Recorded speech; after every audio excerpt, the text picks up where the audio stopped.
After summertime has slowed down my productivity immensely, as it always does. As I verbatim said to Thrasher, I prefer to do nothing all day, and I find it hardest to do nothing all day during the summertime because I manage to get tired and fatigued and sweaty from just doing nothing but sitting in my chair when it's 97 degrees out like it was on Wednesday. But the challenge series has returned. Commentary is just kind of weird at this point because I wasn't around for any of these races. I've been, recovering, and will be for a while. Excuse me. So I'm not really in the know. Like when I go in to commentate something, I still have a kind of a baseline knowledge of what happens because I was in the paddock area. I hear the mumblings, or I just see it for myself if I'm on the track when it happens. But I've not been near anything Challenge Series related for a week now, so I'll be just as shocked as everybody else as we go in to start the first race of the episode, because I haven't seen or heard anything about it any more than the viewers have.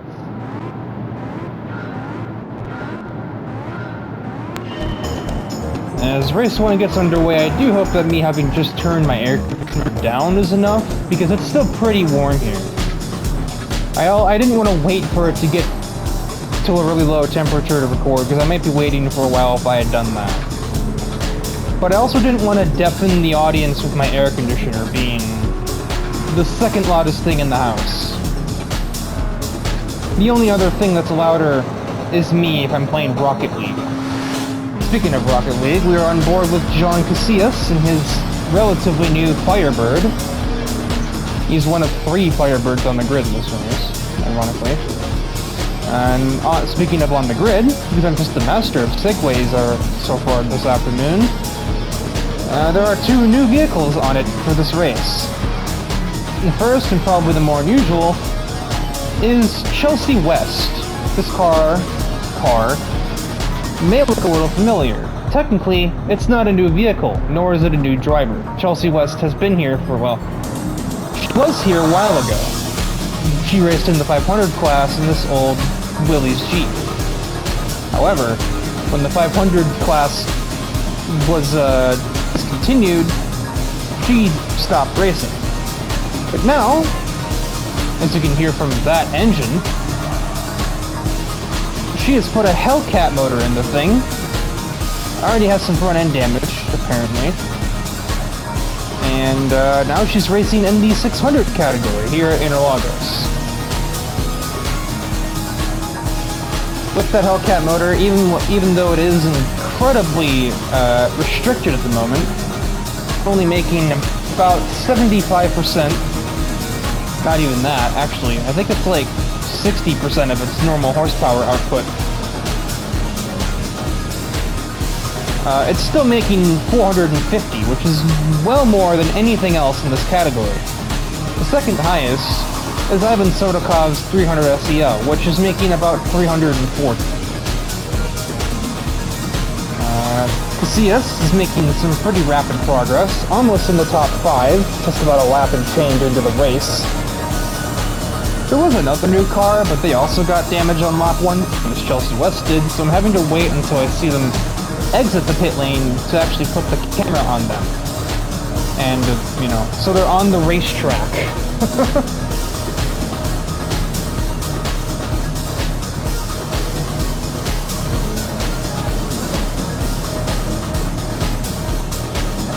At the rate that Casillas is making progress through the field as he gives Centuries a little bit of a bumper. No damage done though, and he doesn't even make the pass off of it. He just might though now get the pass done on the hometown guy. Pass the Brazilian in Brazil, or try. Oh, quite a save there. He managed to even keep it off of the Volkswagen too, for good measure. Around the outside of the Volkswagen, Diego is making the Firebird driver work for this overtake. And work he has, and he might get Mulsanne as a bonus point too. Yes, he will. Mosan also cuts off Diego in the process, so more bonus points. Extra bonus points. Up into the top 3. So now it is currently Natsuki running away from 2 fire chickens. Cortez, who started, I think, 3rd, has been behind her this time. But now Casillas is quickly approaching the pair of them.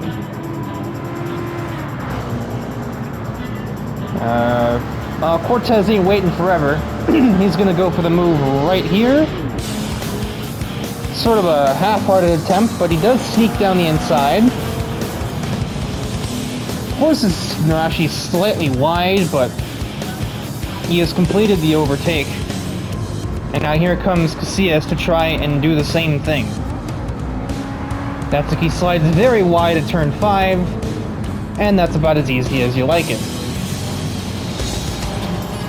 So now it is 2 of this race's 3 Firebirds at war over the lead here, with a lap and change to go. I really shouldn't cut away from battle for the lead, as it's ongoing, so yeah, let me just stay here for a minute until the battle is over. See everybody trickle through that final hairpin. Will it be down the inside? It will not. Not even close to that, actually. But Jean does have the slightly better exit. The 2 Firebirds too wide onto the front straightaway, but I'm pretty sure Jean has that in hand, and sure enough, he takes us across the line to begin the final lap here. Does Cortez fight back into turn 1? That's a no. Now we have just chaos in the back. 4 cars with damage. How on earth did that take place?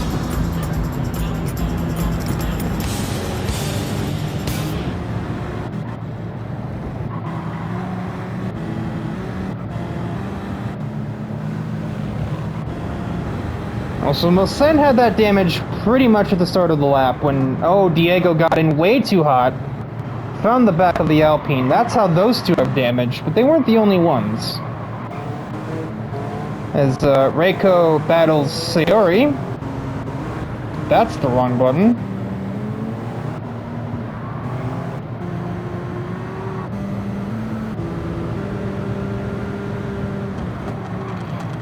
Sayori tries to defend and brakes a bit too late, I would say.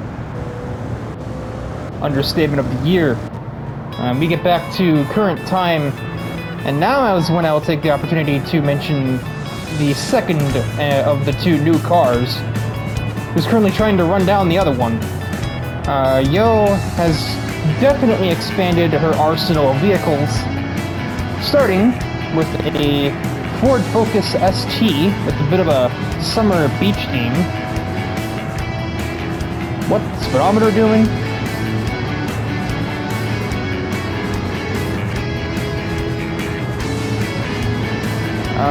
Yeah, summer kind of beach theme. Knowing what I do know about Yo, that doesn't surprise me. She does literally live on a coastline. And she was literally a champion swimmer in high school, so her having like a summer theme car kind of seems right, I would guess. It was a little bit of an interesting call though when people noticed that there's a picture of her with a swimsuit on in the corner of the window. I've heard of brand representation or image representation, but clearly Yo's taking that a step further than the others who do that are doing that. That's redundant. My god. She's doing that more than others are doing that. Excellent English.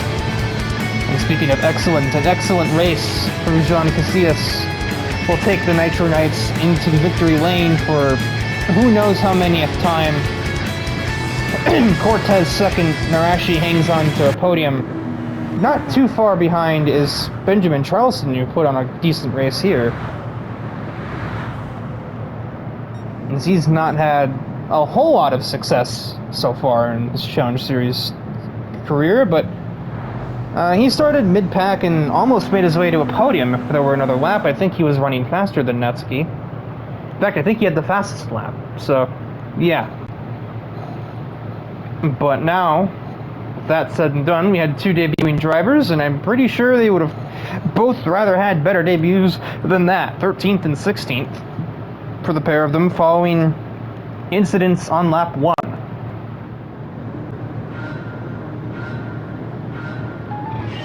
And race 2 of the episode is away from Brands Hatch, who've not been here in a while.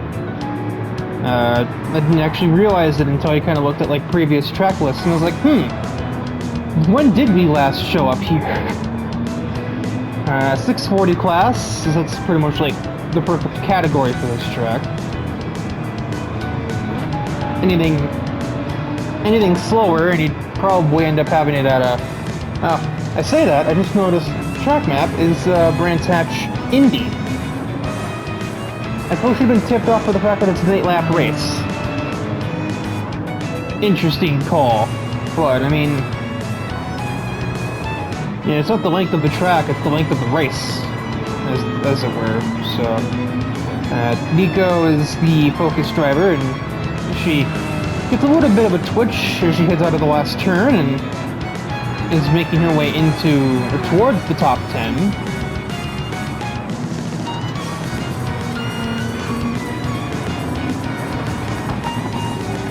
As Liza Kaiser and Thomas O'Reilly are starting to make a bit of a breakaway from, well, like the Mercury crew and like Bobby Marshall here.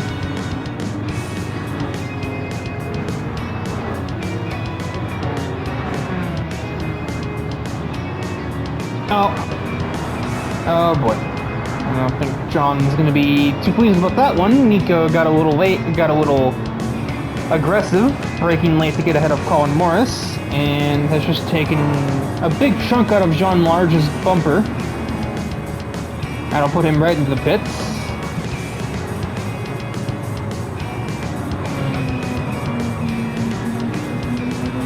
Large is laid back, but he ain't a coward either, so...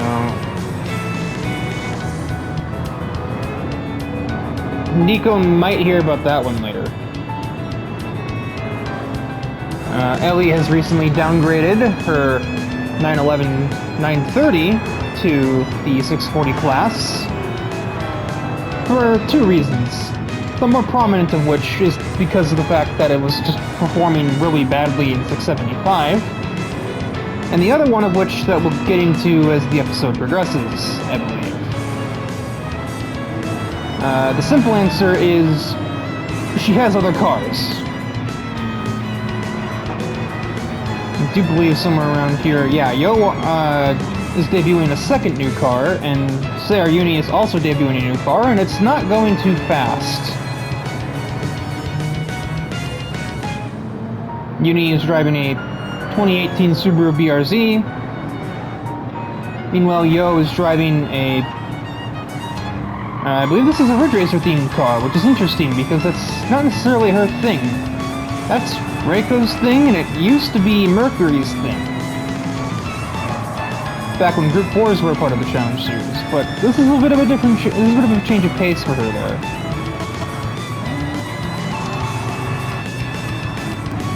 And as I look away, Nico's already overtaken the rest of her Mercury Racing compatriots, and is in the top 3 as we cross into the second half of the race.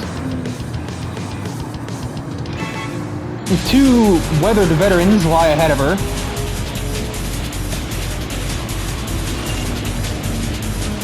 Both over the age of 50. And both have probably seen their fair share of Brands Hatch in their careers. But Nico doesn't seem too intimidated by that fact. She's about to try and take O'Reilly around the outside, like silk right there.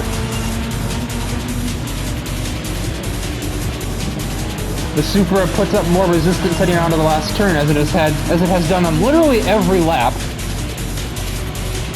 Doesn't stop Nico from getting to the outside of the Porsche. And it'll go too wide into the first corner. And Liza looks, yeah, she will take the outside lane as she exits the turn. Nico will try again into the hairpin, a 2. They're at dead heat, heading down the hill. And Liza will basically perform a circuit racing slide job to remain ahead. But that really messed up her corner exit speed, which allows Nico to sweep around the outside, maybe a little wider than expected. Liza kind of cuts Nico a break there, probably to avoid crashing. Another twitch from the Supra, but Nico has taken the lead away with 2 laps to go now here from Brands Hatch. Liza is attempting some defense from Thomas O'Reilly. He's going to have a crack at, well, he's going to get Liza, and now he's going to try and have a shot at Nico. Let the lap and change go. To go words, enunciate them.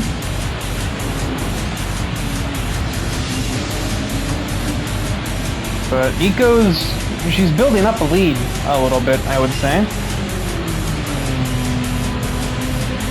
Thomas lost about a second, probably, just trying to overtake the Porsche. Meanwhile, Nozomi has moved to 4th. Considering I believe she started 9th, this has been a solid race for that Mustang. I remember Umi telling me at some point a while ago that she was needing to fix the suspension on her Audi. Something gives me the indication that she's finally gotten around to doing that.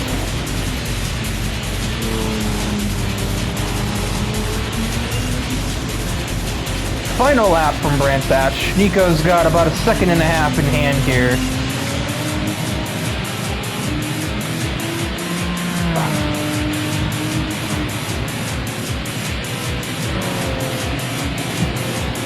Sarah Uni would have been in danger of getting lapped if this race had continued much longer. One more twitch for the road as Nico heads out of that last corner and takes the checkered flag from good old Brands Hatch. Thomas O'Reilly 2nd, and Liza pings onto 3rd. Nozomi 4th, leading a trio of Mercury racing cars, Bobby Marshall being the only separation between, well, them and Ellie. So, I believe that's 5 cars in the top 10 for Mercury Racing, and the only one that was in the race that didn't finish up there was Kotori, who finishes not great, 15th. I'm under the suspicion that perhaps early race shenanigans were to blame on that one.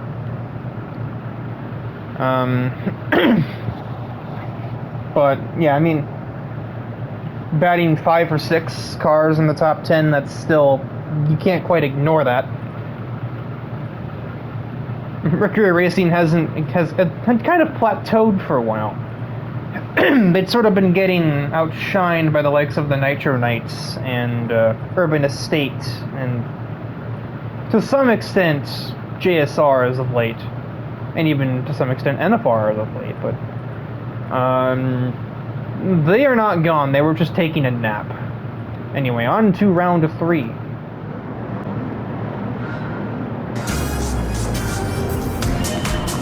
The dirt race of race 3 is away, and we are already looking at this category's debuting car. A 1998 Subaru Impreza was apparently picked up on a budget by one Chika Takami, and she's immediately tuned it for dirt class racing with the help of her buddy Yo. I mean, that's not the only debuting car, just the only new car, but there is one vehicle in this race that has not made a start in dirt racing before, and that is Karamatsu's minivan. He has decided that it would be a good idea to put this in the dirt class, and I mean, it'll have the ground clearance, I guess, as my dad makes an interesting move down the inside of both Karamatsu and Amalfi, and nearly sends both of them into the wall. Actually does straight up send the van into the wall. I mean, it's not unheard of. I know there's like that weird van rally racing championship in Japan. I've seen like a couple of meme clips of it over the years. Why am I saying it that way? I've seen meme clips of it, basically. I saw like a specific clip of an Alfred just like hitting my... Why are we 4 wide? Hello? He is not waiting. He is going to roll that jackpot. Oh, Barbara's gotten this wrong. Oh dear, that's a massive... Oh! Fiona escapes. That was chaos. What the heck? So Barbara goes wide, trying to give Fiona Fidanzi some space. I don't think she needs that much. Hits that jump wrong. Gets crossed up. Makes counter steer, but goes off this jump, which spins the car the other way. And the rest is history. Meanwhile, coming up to the same instance, Fiona sees the Corvette go out of control, and I think she's setting up to avoid where it's going, but there's suddenly a truck there. And so she ends up spinning that truck into the wall, which then gets collected by Katamatsu. No, it collects Katamatsu, who pushes the truck forward. Katamatsu gets tapped by Kingsley, but all 4 of them save the vehicle. I don't believe the same can be said for Barbara, though. I believe this Corvette just got turned into a Spectre. This camera does not help.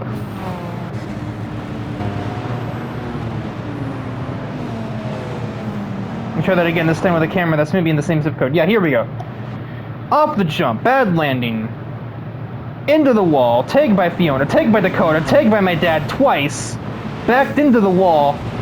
And it's a good thing that we reinforce the chassis and body panels in these cars, because there's no way otherwise that Corvette is leaving this race. There's no way Barbara is leaving this race. I don't care how tough you are. That's the kind of knock that knocks your screws loose for a day or 2 or 20. But no, never underestimate the little dancing nun girl. She's still kicking it. She's trying to pass Rebecca. Durable little thing she is, by being like 5'1" and so scrawny that I think she looks like an actual anime girl. Like,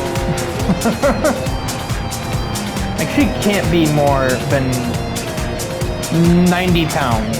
And I know that's rude to assume a woman's weight, but like come on. Katamatsu, though, having recovered from whatever the fuck just happened on the end of that first lap, makes his way into the top 5 almost, if he can get ahead of Uni here. And apparently he can. Inside lane for the win. As I mentioned, the van does have the ground clearance. So these jumps that everybody is having to hit, obviously, because they're on the track, not much of a problem for the van to absorb them. It's like a spiritual successor to those big Decker big rigs. You know the ones. Like the raid trucks, kinda. There's a better name for them, but I can't remember what... I think they're literally just called beam trucks.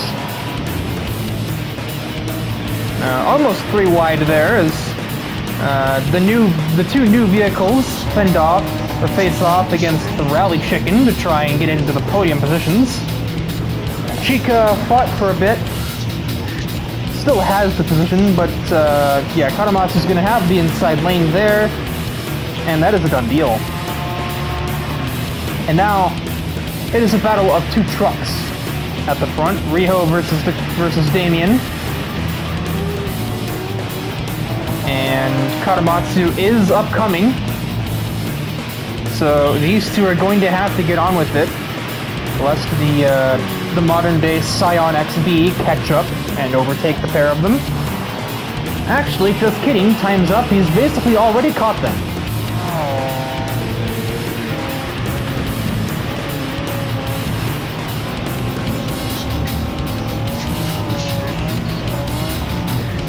A onboard camera from Katamatsu as he gives Kotexa the bumper.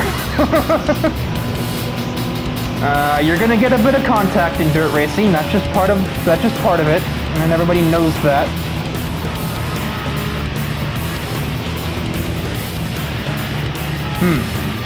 I believe Fiona may have taken more damage than we had originally thought. Yeah, no, she's got no aero efficiency. Efficiency, just an incident. She can't get that thing to turn anything at all anymore. So that is a shame. I wonder if it might be like the way that she was hit by Barbara's spinning top mobile. I think it might have pushed her door in a little. Maybe that's rubbing against the tire. It's my guess. Hardly educated, but it's my guess. Around the outside goes the hot rod minivan. Katamatsu takes the lead. Do not let yourself be bound by common sense here in the Challenge Series. This executive minivan is taking these jumps like nobody's business. Certainly not my business.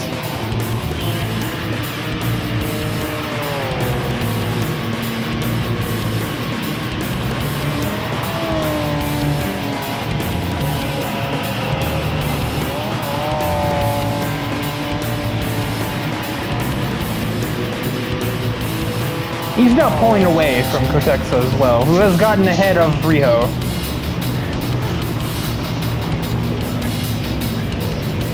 Not the best sort of slow corner there, not the best 90 degree.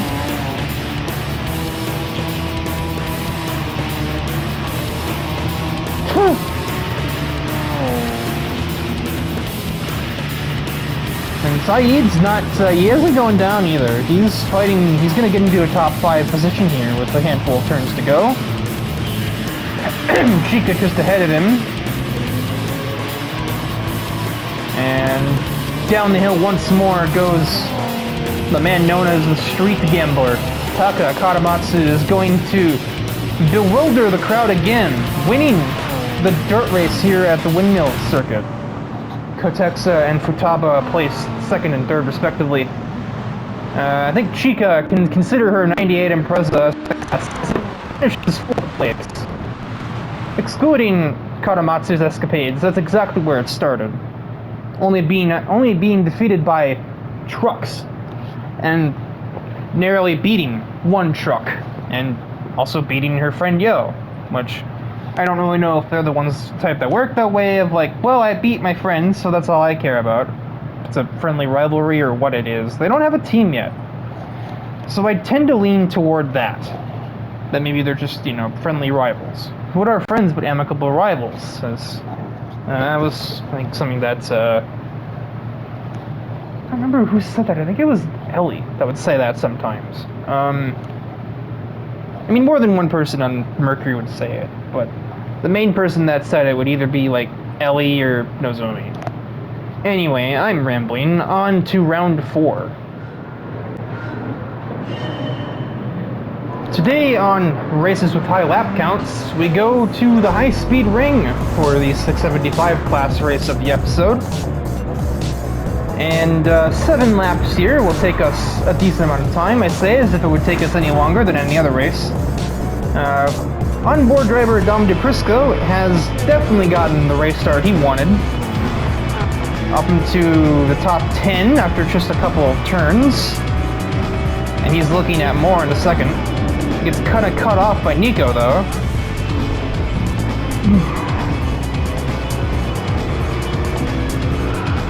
You've already probably seen 2 of the 3 new cars in this race. They're kind of hard to miss.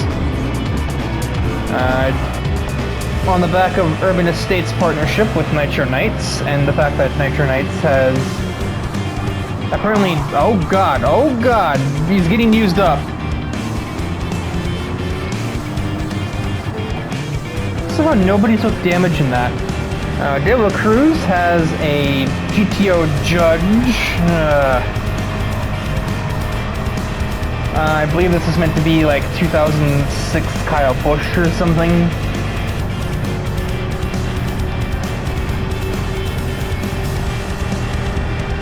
And his teammate Keith Kilgore has a third-gen Corvette, much like the Nitro Knights themselves do. Dom is already into the top 3, and we can now see the third new vehicle of the race. Because, I mean, of course this guy has one of these, right? Yes, this is Brian Ice driving a Lamborghini Miura Bertone prototype.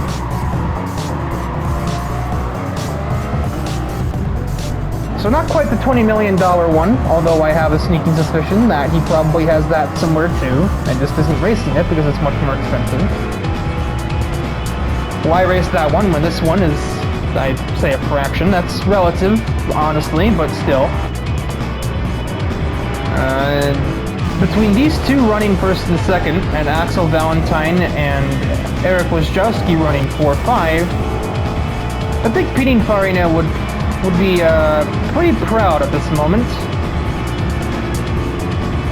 I believe they penned all these. And then there's Cedric Schwartz just like, I'm Italian. No. And then there's also Barbara who's just breaking the flippin' sound barrier.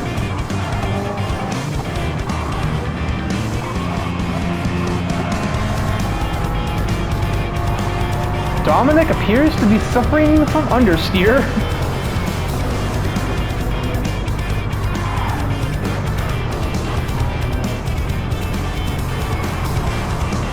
This is the kind of lead runner train that you can only get in the Challenge Series.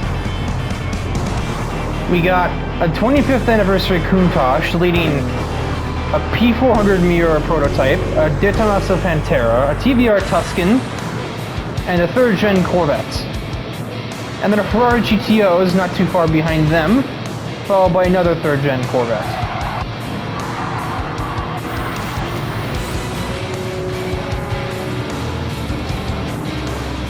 The first, like, normal-ish cars are the two Planetoon racing vehicles of Neptune and Nepgear.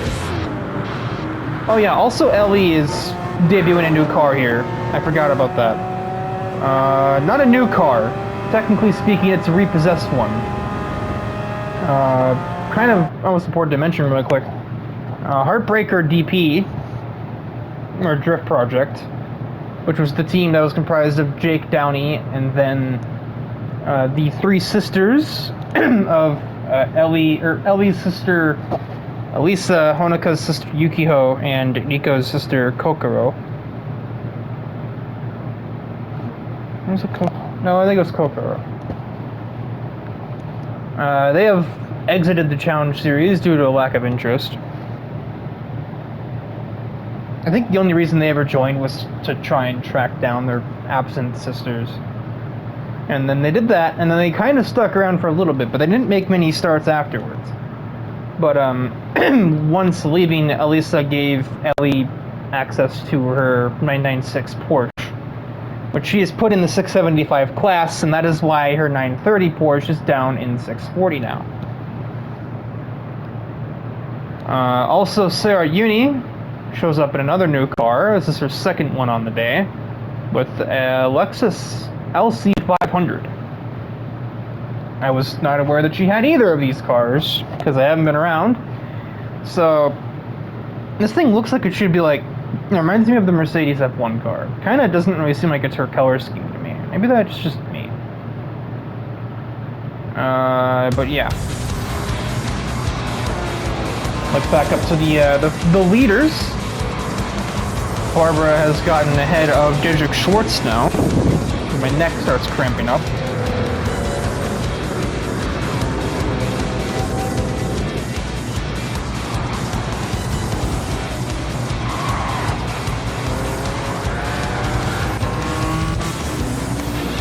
Somebody was sideways there, I don't know which one of them.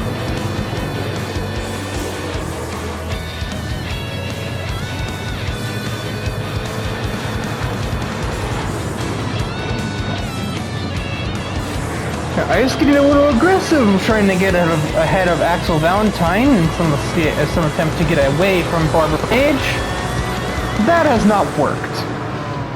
That Corvette's low-range acceleration is just unstoppable. I don't know what it is, but that specific Corvette, You cannot contain it in a straight line, and Dietrich Schwartz apparently has damage. I think I know where the sliding came from.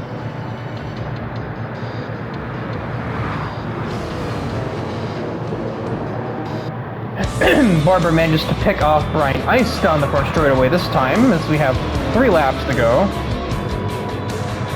DePrisco is still controlling the race from the lead, but it's certainly not a comfortable lead anymore.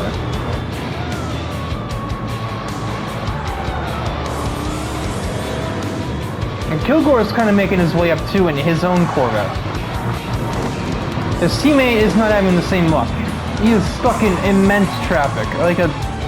This is like the not leader's train, and I mean that because like literally everybody back from 7th place Nepgear down to basically 17th place Riho Futaba is in this train. We call it a slipstream train. The only ones that aren't in it are the ones that took damage at some point during the race.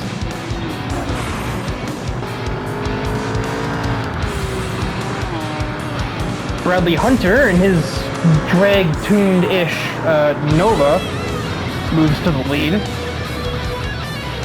Barber moves into 2nd place, dragging the Pantera of Axel Valentine. But now 2 laps to go. Still has the lead. And I think that Countach is just about the only thing that can challenge the 3rd-gen Corvettes in a straight line. Especially when Axel decides to fight back against the Corvette and get back down the inside himself. And he gets back to 2nd place.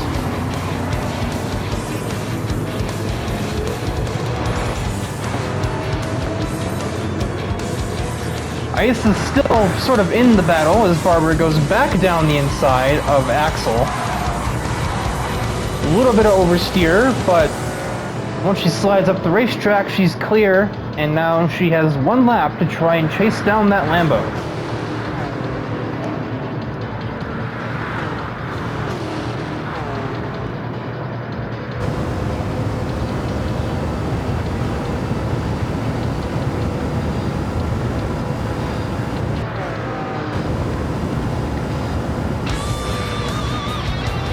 Okay, apparently cockpit cam broke. Or something. I don't know what the hell.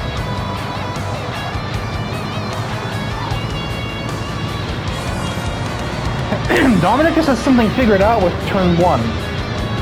Running a different lane makes this Countach turn much better than everything else.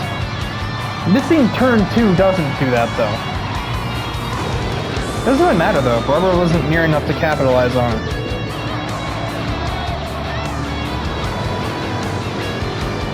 And with 1 really meaningful corner left to go, all Dominic has to do is get a good run out, and the race is bagged.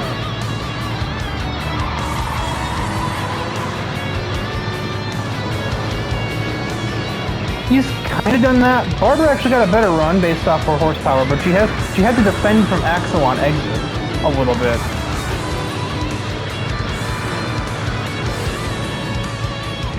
It's going to be mighty close. But I think Dom is in the clear. And indeed he is. A narrow victory for the Countach. Barber Page was massively on the charge, but just ran out of time. Axel 3rd, Brian Ice places 4th, and I believe what makes this the 4th or 5th most expensive car in the Challenge Series. So, a decent debut for the Miura. I think it's Miura. Thrasher says it. The game is not going to unload the race replay, but I know that Kilgore also did well in his debut to come in 5th place.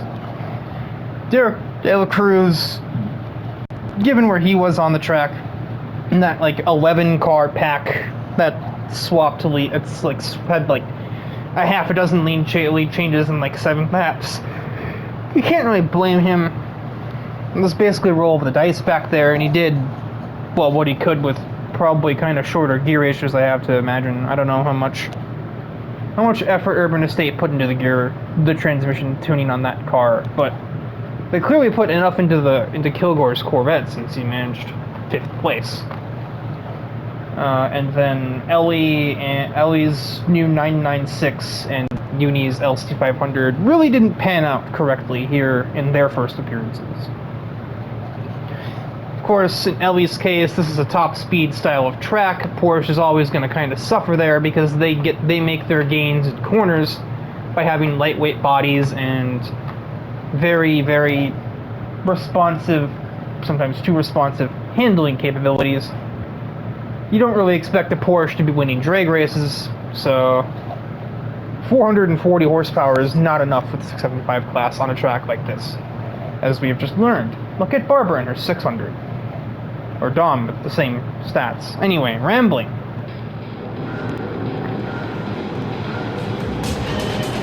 The roulette race for week 91 is green. And it certainly makes it a little easier to go over the new cars in this race when they both started on the front row. Clearly both Ellie and Uni have made massive garage expansions as of late. Ellie, along with the 996 she's gained from her sister, also has added a Porsche Cayman GT4 to her collection.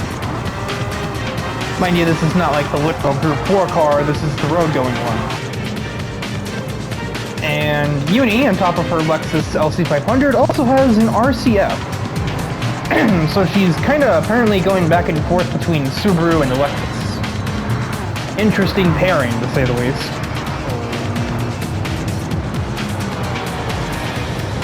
I can't really say I see any correlation between the two car brands.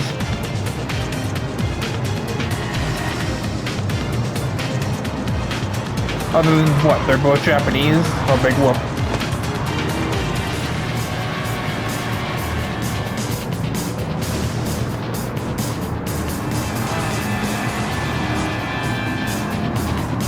We are on board with Satsuna Suiseki in her fake Chaser LM race car, I mean Toyota Crown. As she picks her way through the cars in lower classes than her. Having to fight her way around Garrison a little bit.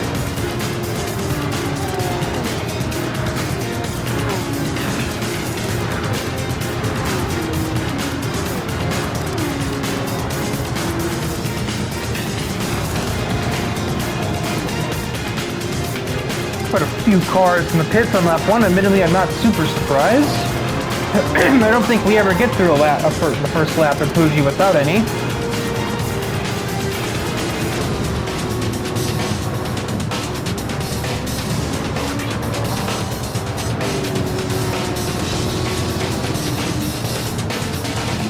Carefully sneaking around the outside of Nozomi into 7th.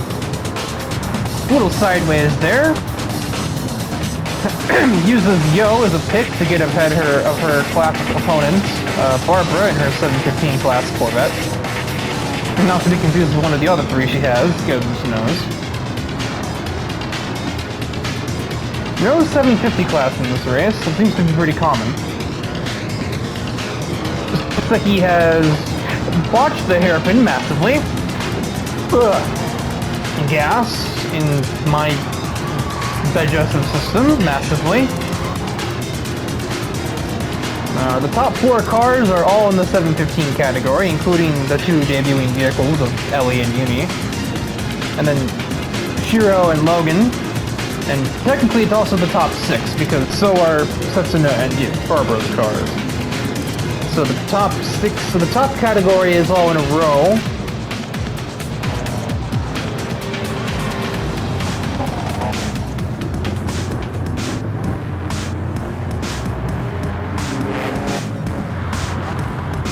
I think for a second, but no, that battle there was not for people in the same category. Those brakes were really not happy with what they were being asked to do there. I don't know if you heard that. I don't know if that massive squeal picked up properly in the recording on the replay, but Satsuna's brakes, very, very vocal at the moment there. She seems to like to creep around the outside of people through the long right-hander. That's at least the third overtake that she's made that way, because she made a pass that way on Nozomi, and then she had to have passed somebody that way on the first lap of the race. I'm fairly certain that she did.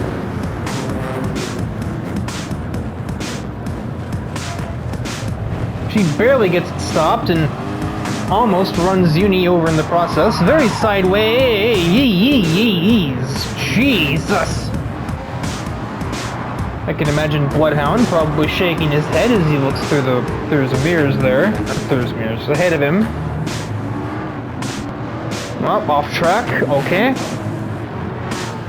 And Sasaki momentarily takes the place back, only to lose it on corner exit.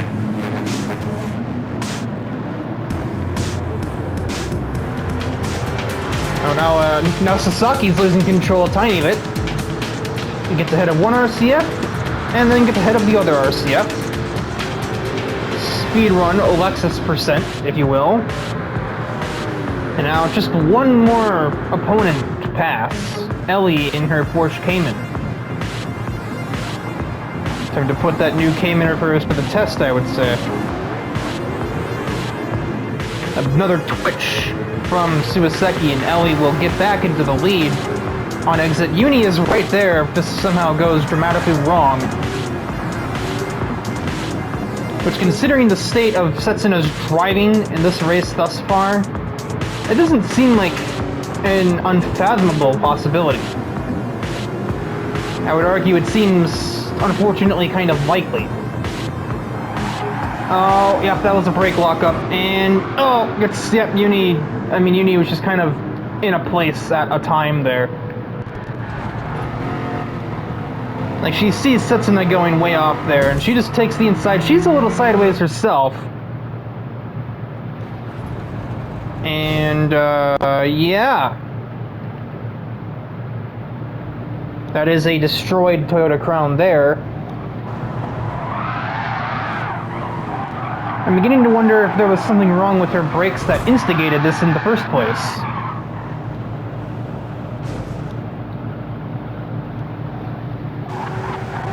I think her suspension jammed itself when Uni hit the car at the front left. And I believe that was about when a red flag, as the recording doesn't end too long after that. I don't see why we needed a red flag, per se. I mean, I guess better safe than sorry, but also, Setsuna is pretty far off the racetrack here.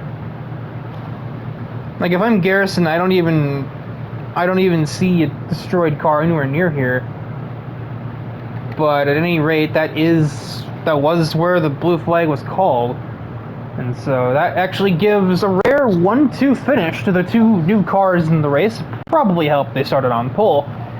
But nevertheless, I mean, starting on pole is one thing. You do have to stay there, and Ellie has done precisely that en route to the victory in this shortened roulette race. Literally chopped like 2 whole laps off the thing through... I'm not sure if it's... Well, it's probably incompetence either way you spin it. If it was just driver error and a bit of an overreaction on her part, that little contact apparently just totaled her Toyota Crown, then that is definitely a skill issue and just a lack of overall competence. And even if it wasn't a driving matter, if it was that her brakes were going out and that the traction control systems were bugged or something like that, since she was sliding so much in spite of traction control being enabled in that car,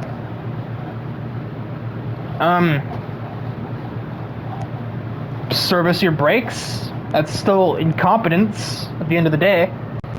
So I don't shed a tear for Setsuna, because if she was driving kind of not great, and if what I believe to be true is true, and that her brakes went out, service them before it becomes a problem. Like, these are race cars. You're gonna have to race with them, you know? Fucking, like, fix your goddamn brakes, Setsuna. I don't try for your loss. Like, be better.